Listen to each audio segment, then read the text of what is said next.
Hello guys, and welcome to my YouTube channel.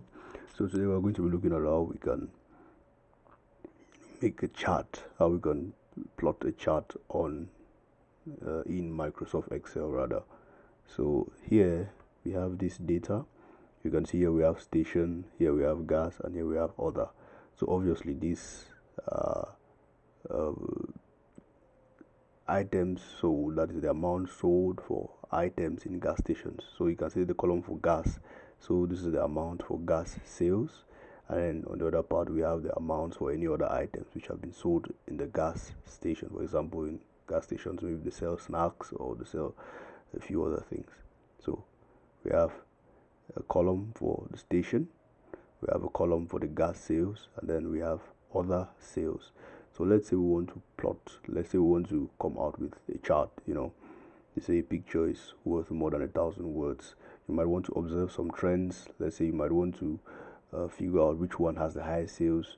You need to go through to look at it keenly, but with the column, or rather with the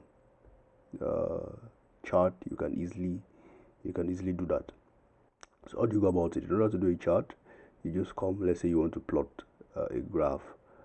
You want to plot a chart that indicates the gas station and the gas sales. So what you need to do is you just have to highlight the two columns which you want to do. So you just highlight that, and then you come to insert. Come to the insert tab up there, click insert, and then here you can see charts. So you can click whatever kind of chart you want.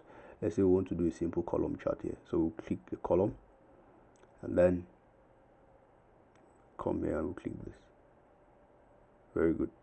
So you can see that our graph, rather our chart, has been created.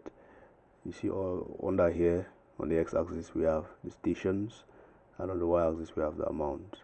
So it's very easy to see here that if anyone asks you, it's very easy to see that the station 8 has the highest amount of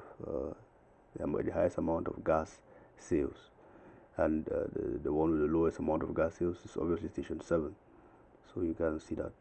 So whatever kind of chart which you want to do, you can always use this method. Let's say we wanted to do a different kind of chart, we could always go there, we can always undo, go back to insert. Let's say we want to do maybe a pie chart. The pie chart, you can see that there.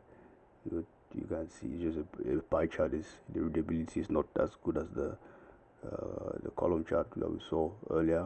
You can undo that. So go to insert. Let's say we want maybe a scatter plot. We'll take that. You can see that there. So that is how you create a chart with Microsoft Excel. Thanks for watching, and if this video was helpful to you, please make sure you hit the subscribe button and don't forget to like.